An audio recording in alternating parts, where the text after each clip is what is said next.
Selamat hari Minggu semuanya. Shalom. Shalom. Salam sejahtera buat kita.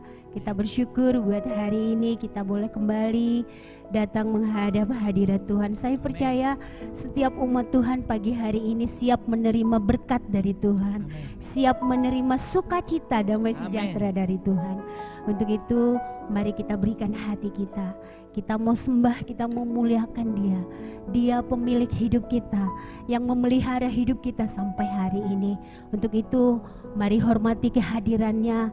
Mari datang dengan sungguh-sungguh dan dengan segenap hati kita di hadirat Tuhan. Terima kasih Tuhan.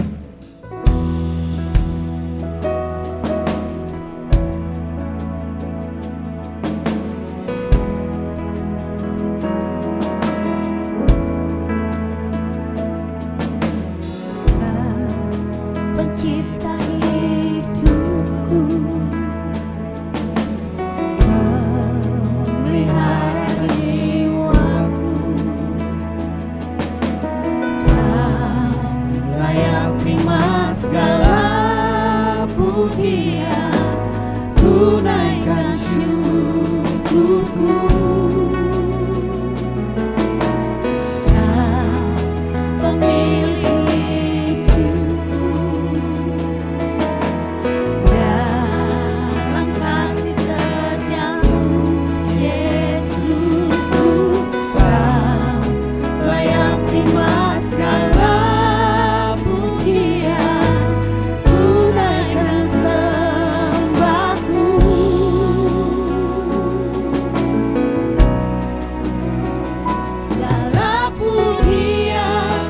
syukur bagimu, Allah yang mulia, kuduslah nama-Mu. Kaulah yang awal, yang akhir dari segalanya, Yesus, Kaulah pujian bagimu.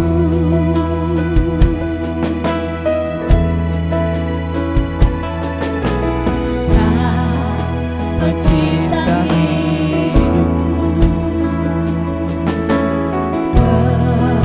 pelihara jiwaku, Kau layak terima segala pujian, ku naikkan syukurku. Kau pemilik hidupku,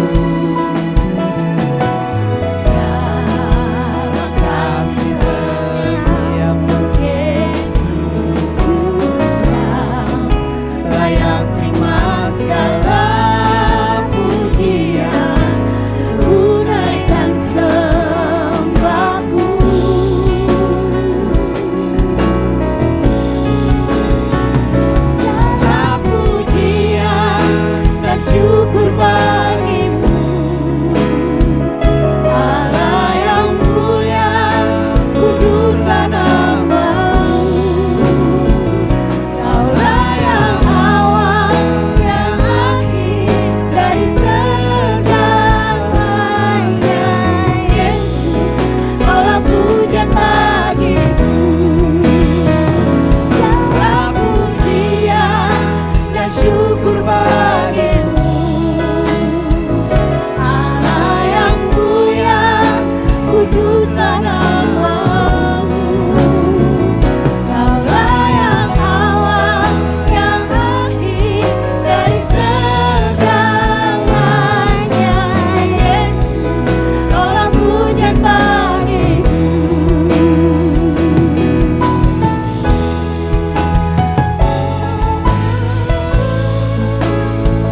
pujian bagimu. Kau yang awal, yang akhir dari segalanya, Yesus, Allah pujian bagimu. Haleluya, kau pujian bagi kami. Pujian, hormat, syukur kami bagimu Tuhan. Karena Tuhan yang dahsyat, Tuhan yang luar biasa, yang memelihara hidup kami Tuhan sampai hari ini. Pertolongan-Mu, kasih-Mu, berkat-Mu yang Tuhan limpahkan, anugerah-Mu di dalam setiap langkah hidup kami. Terima kasih Tuhan Yesus, kami semua umat-Mu saat ini datang di hadirat-Mu, siap menerima lawatan yang dari Tuhan. Kuasa-Mu, Roh-Mu yang bekerja dengan luar biasa bagi kami semua. Hari ini kami dikuatkan, diteguhkan Tuhan oleh kuasa Roh-Mu. Mari Tuhan melawat kami semua. Orang yang sungguh-sungguh berharap dan datang kepada Tuhan akan menerima sukacita yang daripada Engkau Tuhan Yesus. Terima kasih Tuhan Yesus. Ini kami umat-Mu mau lebih lagi mengasihi Engkau Tuhan Yesus. Terima kasih Bapa. Amin.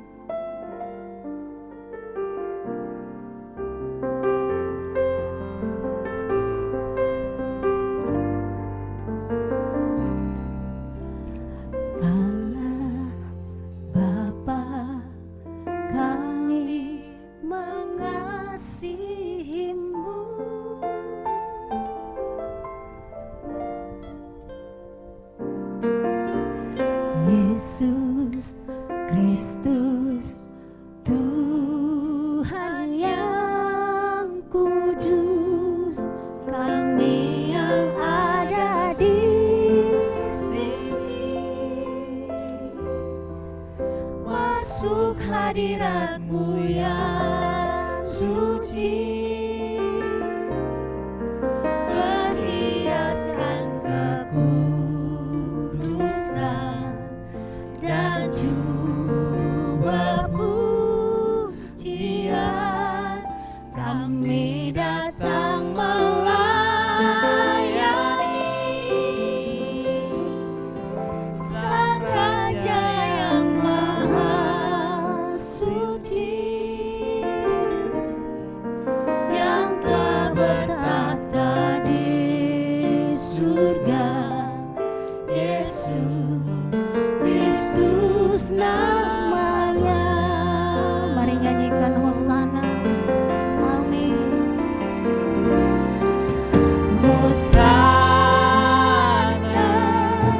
Hosana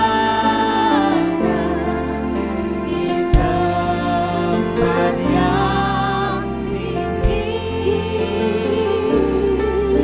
Hosana,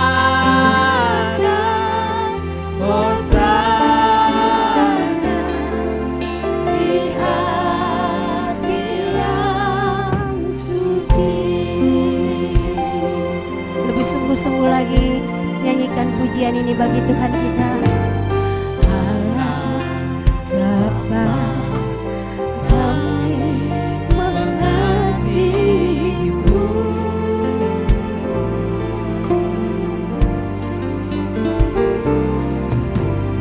Yesus Kristus, Tuhan yang kudus, kami yang ada di sini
hidupku menggenapi firman-Mu. Tanda mujizat sertai tiap langkahku. Kau bersamaku di dalam-Mu, jadi bukti kebesaran-Mu. Amin. Terima kasih Tuhan. Tuhan, Kau sempurna dalam rencana-Mu dan karya-Mu. Ku serahkan hidupku, murnikan dengan Roh-Mu.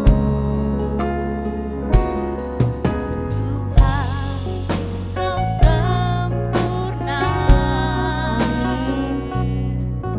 dalam rencana-Mu dan karya-Mu.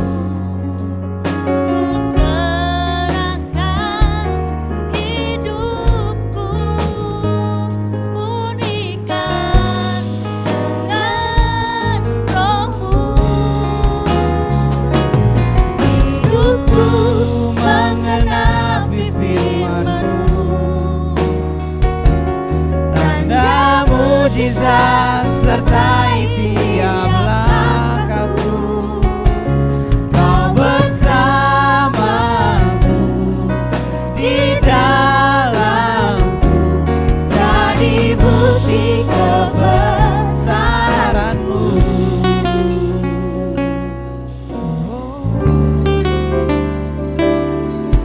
Tuhan, Kau sempurna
Sungguh bersyukur Tuhan, karena Tuhan menyertai kami dan berjanji akan terus bersama dengan kami.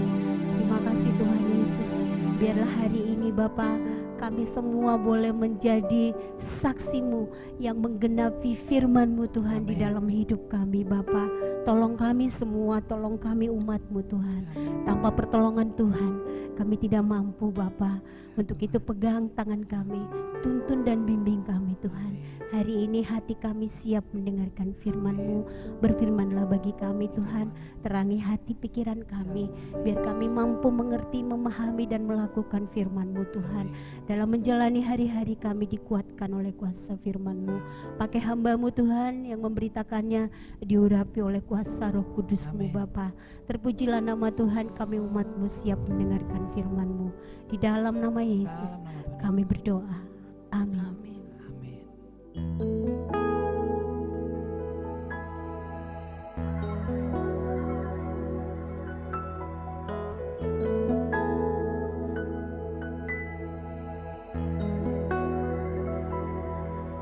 Shalom, Bapak Ibu Saudara yang dikasihi Tuhan. Kembali kita mendengarkan firman Tuhan dengan tema Jadilah seperti kehendak Tuhan.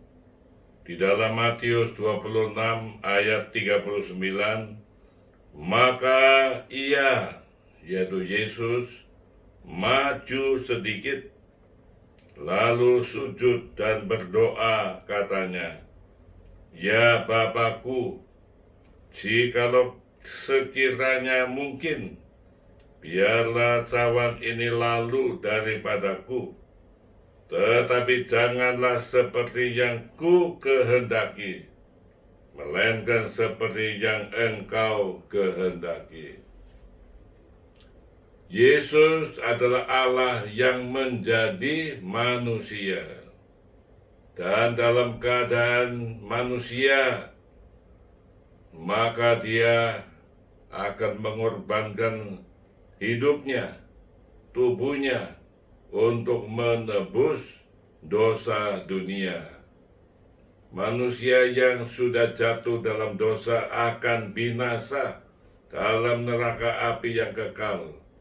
Tetapi karena begitu besar kasih Allah akan dunia ini, sehingga dikaruniakannya anaknya yang tunggal, yaitu Yesus Kristus, supaya barang siapa percaya kepadanya tidak binasa, melainkan beroleh hidup yang kekal. Nah, sekarang kita melihat Yesus setelah 3,5 tahun memberitakan Injil, menyembuhkan banyak orang sakit, membangkitkan beberapa orang yang mati. Tiba saatnya dia harus menghadapi kenyataan, yaitu mengorbankan tubuhnya di atas kayu salib. Maka itu dia harus minum cawan itu, yaitu cawan yang penuh dengan dosa dunia ini. Maka dia sujud berdoa kepada Bapa yang di surga. Ya Bapakku, jikalau sekiranya mungkin, biarlah cawan ini lalu daripadaku. Jadi kalau ada jalan lain yang bisa ditempuh, maka ia akan melakukannya. Tetapi janganlah seperti yang ku kehendaki, melainkan seperti yang Engkau kehendaki. Jadi Yesus pasrah kepada Bapa Surgawi. Terserah kepada Bapa Surgawi putusannya, bukan keputusan pribadi dia. Ini penting menjadi teladan bagi kita. Jangan kehendak kita yang jadi, tetapi kehendak Bapa yang jadi. Saudara-saudara, Bapa Allah itu adalah Allah yang maha kuasa dan Allah yang adil. Dosa harus ditebus dengan penderitaan, dan ini Yesus harus dikorbankan untuk menebus dosa dunia. Saudara-saudara, Allah tidak menghendaki cara lain.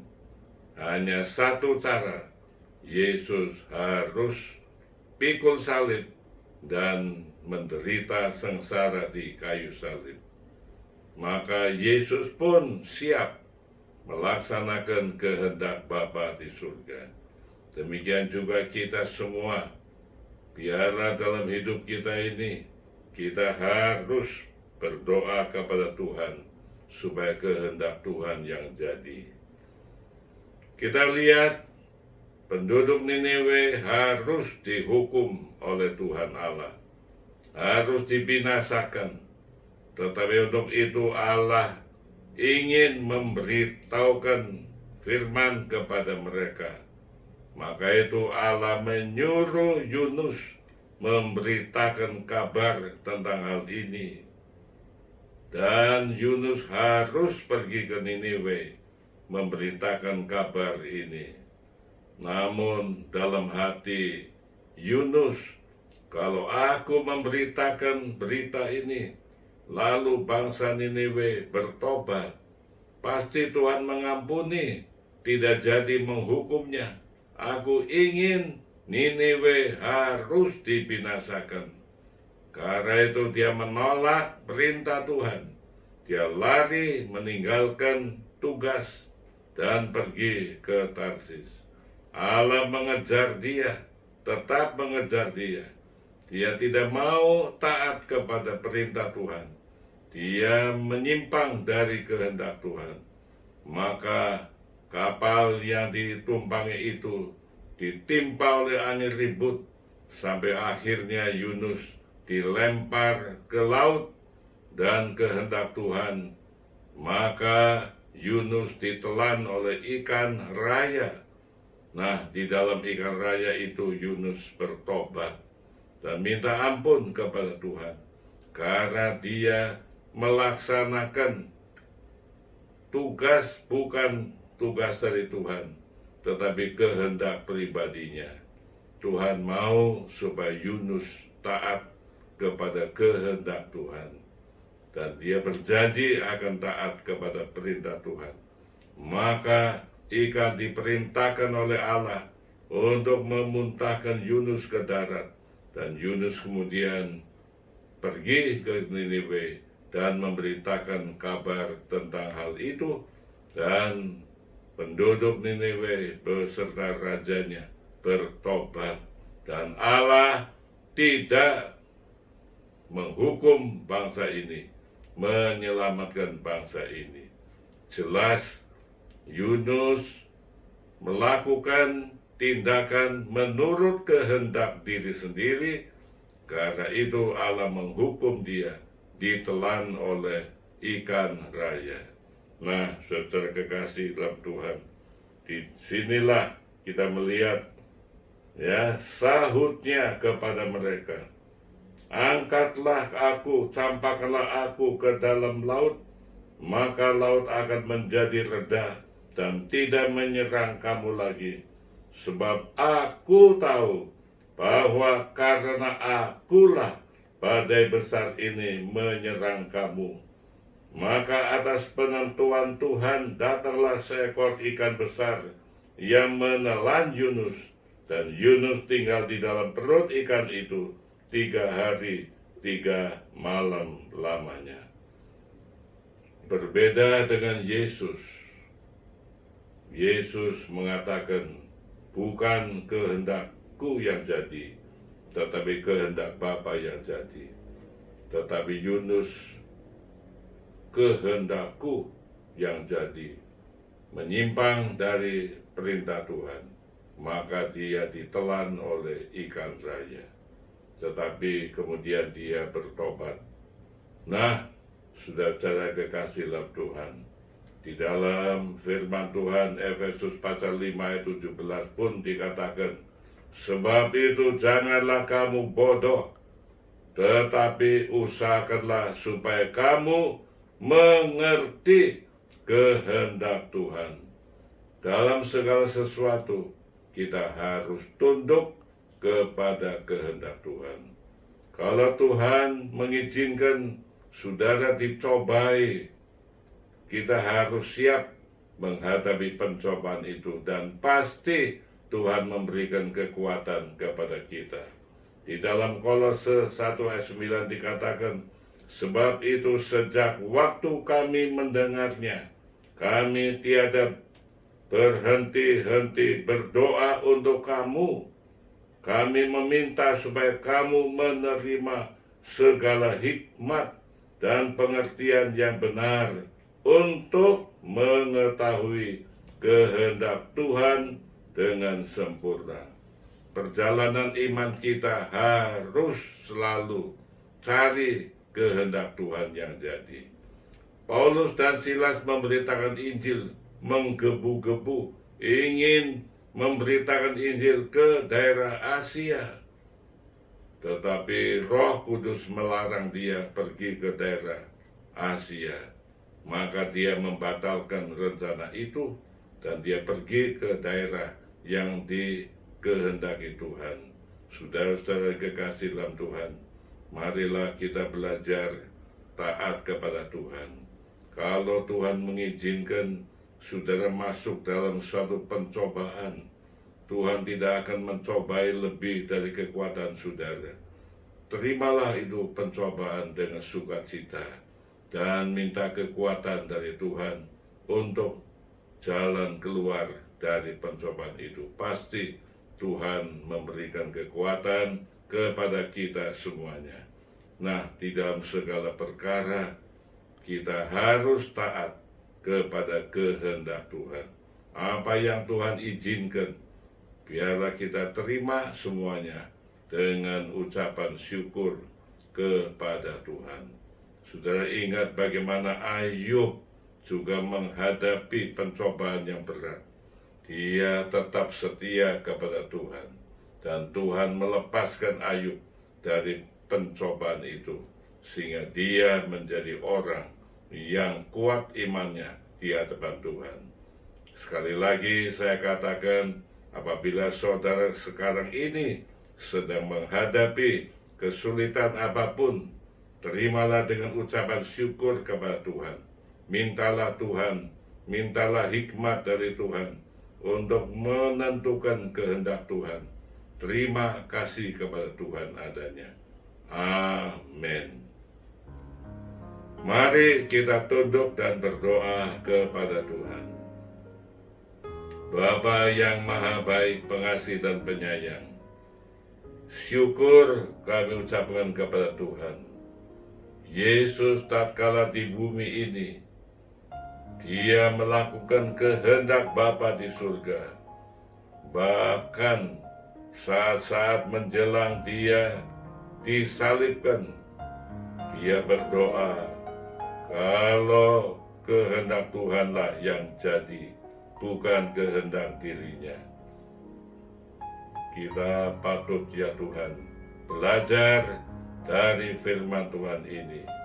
Patut kita menekuni supaya kami pun menjadi orang-orang yang taat kepada kehendak Tuhan adanya. Dalam nama Yesus kami berdoa. Amin.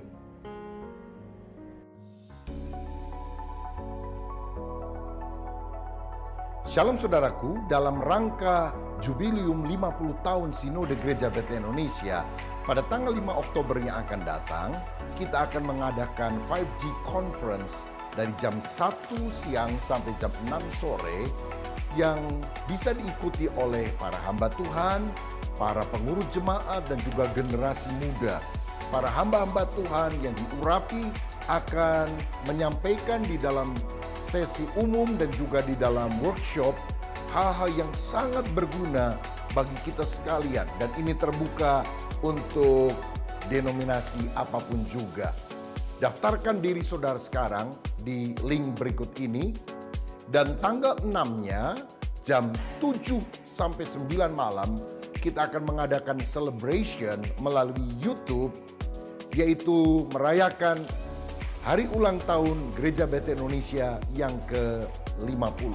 Saya harap saudara semua bisa mengikutinya dan memberitahukan kepada semua orang, dan untuk tanggal 6 tidak perlu pendaftaran dan tidak dipungut biaya. Tuhan Yesus memberkati.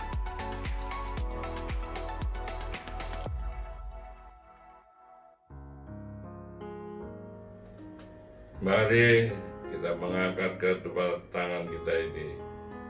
Ya Bapa, kami mengucap syukur dan terima kasih. Kesempatan baik kami beribadah secara online di rumah masing-masing. Dan biarlah Tuhan dipermuliakan selama-lamanya. Tuhan, kuatkan kami menghadapi berbagai jenis kesukaran dan kesulitan. Jikalau ada di antara anak-anak-Mu yang sakit, Tuhan menjamah dan menyembuhkan mereka. Mereka yang krisis, Tuhan berkati dengan nyata adanya, supaya hidup mereka berkecukupan di dalam Tuhan adanya. Haleluya, haleluya. Secara khusus, hamba berdoa untuk jemaat-Mu yang mempersembahkan persembahan persepuluhan. Tuhan berkati sesuai dengan janji-Mu. Demikian juga mereka yang memberikan persembahan khusus, berkati mereka. Tuhan berjanji akan membuka tingkap-tingkap langit dan mencurahkan berkat dengan limpah adanya. Jemaat yang dikasihi Tuhan, terimalah berkat Allah yang kudus, kasih karunia Allah Bapa di dalam Yesus, dan persekutuan Roh Kudus menyertai saudara semua dari saat ini sampai Maranatha, Tuhan Yesus datang. Sama-sama katakan, amin.